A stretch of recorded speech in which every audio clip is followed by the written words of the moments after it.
નમસ્કાર દર્શક મિત્રો, અમારી આ ખેડૂત ફેમિલી યુટ્યુબ ચેનલ પર તમારું સ્વાગત છે. મફતમાં આધાર અપડેટ કરવાની છેલ્લી તારીખ લંબાવાઈ. આધાર યુઝર્સ માટે એક ખૂબ જ મહત્વપૂર્ણ સમાચાર છે.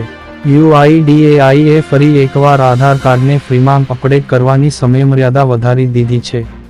અગાઉ તેની સમયમર્યાદા 14 જૂન 2024ના રોજ સમાપ્ત થઈ રહી હતી, જે હવે 3 મહિના વધારીને 14 સપ્ટેમ્બર 2024 કરવામાં આવી છે. હવે આધાર કાર્ડ ધારકો 14 સપ્ટેમ્બર 2024 સુધી મફતમાં આધાર ઓનલાઈન અપડેટ કરી શકશે. ઉલ્લેખનીય છે કે આધાર જારી કરતી સંસ્થા unique identification authority of India UIDAI ની સત્તાવાર વેબસાઇટ પર આપવામાં આવેલી માહિતી અનુસાર હવે આધાર વપરાશકર્તાઓ 14 સપ્ટેમ્બર 2024 સુધી મફતમાં આધાર અપડેટ મેળવી શકશે. આધાર કાર્ડ એ ખૂબ જ મહત્વપૂર્ણ નીડ છે, જેનો ઉપયોગ સરકારી યોજનાઓથી માંડીને બેંક ખાતા, મુસાફરી ટિકિટ બુકિંગ અને મુસાફરી વગેરે માટે થાય છે. આમાં દરેક વ્યક્તિની વસ્તી વિષયક વિગતો જેમ કે નામ, જાતિ, સરનામું, ઉંમર અને બાયોમેટ્રિક માહિતી વગેરે નોંધવામાં આવે છે. આધારના વધતા મહત્વના કારણે તેને અપડેટ રાખવું ખૂબ જ જરૂરી છે. સરકારનો મોટો નિર્ણય. કેન્દ્ર સરકારે માર્ગ અકસ્માતના જોખમને રોકવા માટે એક મોટું પગલું ભર્યું છે. હવે વાહનો માટે થર્ડ પાર્ટી ઇન્સ્યોરન્સ લેવો ફરજિયાત કરવામાં આવ્યો છે. થર્ડ પાર્ટી ઇન્સ્યોરન્સ ન હોવો એ હવે સજાપાત્ર ગુનો બની ગયો છે. કારનો વીમો લેવામાં બેદરકારી દાખવવા બદલ હવે તમે જેલ પણ જઈ શકો છો. થર્ડ પાર્ટી ઇન્સ્યોરન્સ વિના વાહન ચલાવવું એ સજાપાત્ર ગુનો. માર્ગ પરિવહન અને રાજમાર્ગ મંત્રાલયના જણાવ્યા અનુસાર માન્ય મોટર થર્ડ પાર્ટી વીમા વિના મોટર વાહન ચલાવવું એ સજાપાત્ર ગુનો છે.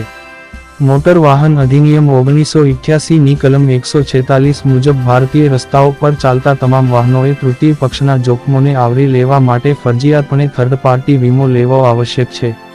તૃતીય પક્ષ વીમો હવે કાનૂની જરૂરિયાત છે અને એક જવાબદાર માર્ગ વપરાશકર્તા બનવાનું એક મહત્વપૂર્ણ પાસું છે. તેની મદદથી અકસ્માતો અને નુકસાનના કિસ્સામાં પીડિતોને સહાય પૂરી પાડી શકાય છે. દીકરીના ભવિષ્ય માટે ક્યાં રોકાણ કરવું?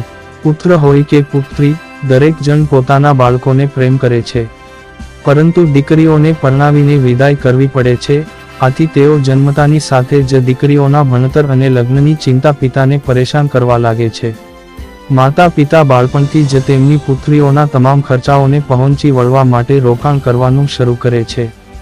જો તમે તમારી પુત્રી માટે મોટા પૈસા બચાવવા માંગતા હો, તો તમારે લાંબા ગાળાની યોજનામાં રોકાણ કરવું જોઈએ.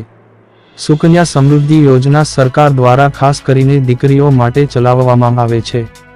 દીકરીના ભવિષ્યને ધ્યાનમાં રાખીને આ યોજના શરૂ કરવામાં આવી છે.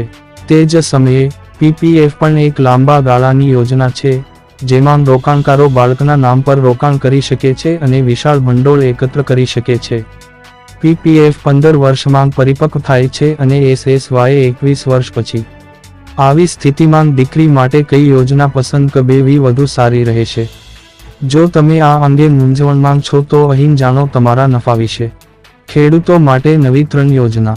ગુજરાત સરકારની વિવિધ ખેડૂત હિતલક્ષી યોજનાઓનો લાભ ખેડૂતોને મળી શકે તે માટે કૃષિ વિભાગ દ્વારા કાર્યરત આઈ ખેડૂત પોર્ટલ આગામી 18મી જૂનથી 7 દિવસ સુધી ખુલ્લું મુકાશે. આઈ ખેડૂત પોર્ટલ પર સ્માર્ટફોન, પાક સંગ્રહ સ્ટ્રક્ચર અને પાણીના ટાંકાના બાંધકામ પર સહાય યોજના માટે ઓનલાઈન અરજીઓ કરી શકાશે. આગામી 18 જૂન 2024ના રોજ સવારે 10:30 વાગ્યા કલાકથી 7 દિવસ માટે આઈ ખેડૂત પોર્ટલ અરજી કરી શકાશે. ખેડૂતોને ખેતીવાડી ખાતાની વિવિધ સહાય યોજનાઓનો લાભ ઘરઆંગણે આસાનીથી મળી રહે તે હેતુસર www.ikhedut.gujarat.gov.in તૈયાર અવાવ છે. તો આ ઓએ ડેજાલ મેહ માનતા તેવા ખેડૂત મિત્રોએ અરજી કરી શકે છે. આ પોર્ટલ મારફતે વર્ષ 2024થી 25 માટે નીચે મુજબના યોજનાઓ માટે અરજીઓ મેળવવાની થાય છે. 1. સ્માર્ટફોન પર સહાય યોજના. 2. પાક સંગ્રહ સ્ટ્રક્ચર યોજના.